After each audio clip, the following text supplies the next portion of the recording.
Hi guys, this is Bill from Spencer1984.com, and the other day I was talking to a friend about glues, about what we liked, what we didn't like, what worked, what didn't work, and so I thought I'd put together a short video here showing what I most frequently use on my workbench. Now the first one is one that probably everybody has used at some point. It's good old Testors in its orange tube. And it's a good all-purpose. It's a bit thick, so I generally use it only for internal components like engine blocks or things where you're not going to see the joint, but you need it to be a nice strong joint because that dries nicely. It holds parts together. It also works good as a gap filler if you've got an imperfect joint, but it's hidden enough that you don't necessarily need to go back and fill and sand it. You just need something to make sure that all the parts hold together nicely. So that works well for that. Conversely, they have this version, which is the non-toxic, and is essentially useless.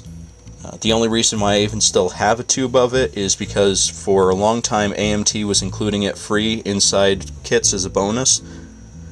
But the only time where I've had okay results is when I was gluing together two large non-load bearing components.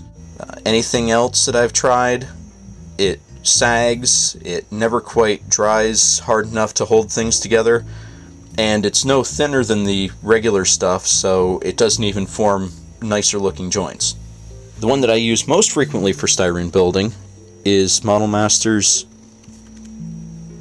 and it's got a nice thin applicator tip on it, so it gets into crevices and you can put it along edges really easily.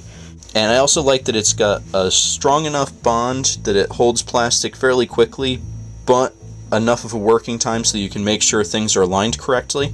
You don't have to make sure that everything is perfect before you apply the glue, which works really nice. And the last one that I use for styrene only is plastic cement. And the one that I've got is from Testors, although there are several companies that make it.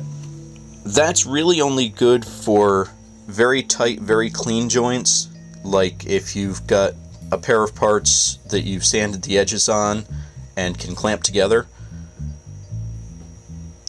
But it works really well for that, and the way that it bonds the plastic together, cleanup is almost non-existent afterwards. You might have to do a little bit of sanding, but as long as the joints are nice and tight before you apply the glue, you probably won't have to do any filler on it. So that's nice for that. For glass components, I'll use this. They're window maker and clear part cement. And that's also really good for photo etch parts or anything that's really small, really lightweight. That goes on very thin. You really only need to get it into the corner of the two things that you're gluing together, and capillary action will take care of the rest. So that's really handy. Also, it solves one of the problems that we have with gluing glass in, and that is getting adhesive on the glass. We're all going to do it at some point if we haven't already, but because this is water-based, you can just go back with a damp paper towel or a damp Q-tip and clean up the glue with no residue. For slightly thicker, I still have Elmer's Glue All. That also works good for glass components, but I most frequently use it now as part of an adhesive for a ground cover. I've got a jar that's 50-50 glue and water with a couple of drops of dish soap in it, and that can be poured on, sprayed on, eyedroppered onto foliage or stones, and it forms a nice strong bond that's almost completely invisible. Going even thicker still is Tacky Glue. And this works really well for kind of setting up glass. Put a couple of drops of that in the corners of the windshield and then use this to form the final joint. And that works really nicely. It also works as a filler for places where you don't necessarily have to see what's going on. You just want to make sure that parts are together and no light gets through. For example, inside wheel wells where the inner fender meets the body. And it's also nice because it holds together dissimilar materials. So you can glue wood to plastic or plastic to metal. The only downside is it is pretty thick. so you have to have it someplace where it's going to be hidden. And for thinner joints of dissimilar, I just use regular old Loctite Superglue, cyanoacrylate, and everybody has that as well. It's cheap, it works great, it can make a horrible mess if you're not careful with it. It's also a must-have if you're using resin components, because sometimes you just need a little tiny bit of glue and you need something strong, so that works really well for that.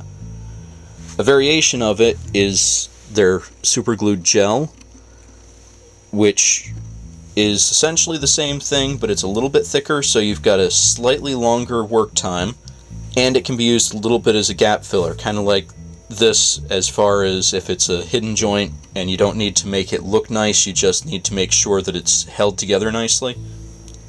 And then the last thing that I use is a 5-minute epoxy. And the reason why I'm keeping it in a can is because these tubes tend to leak a little bit, and I've already cleaned up one mess on my workbench years ago. I'd rather not repeat that. So all I did was I took a spare aluminum can, I cut the top off of it, and that's where the epoxy lives now. That's a great thing for really unusual materials, or if you need to have an absolutely strong bond, especially between heavy parts. Like if you've got a resin body with a metal component, that's what you need for that. The downside, though, as evidenced by the can, is it can make a mess. You really need to make sure you're using only as much as you absolutely need, and you have to clean up immediately. If you leave this anywhere, it's going to dry and it's going to be permanent. But for things like resin wheels on metal axles, there's really no substitute. So there you go. This is by no means an absolute comprehensive list of adhesives that are available. These are just the ones that I use most frequently and that I've had the best luck with and can recommend to other builders. If there's something that you really like using that I haven't mentioned here, go ahead and leave a comment, because I always like finding out new things, and I'll be sure to try it out in the future. Thanks for watching.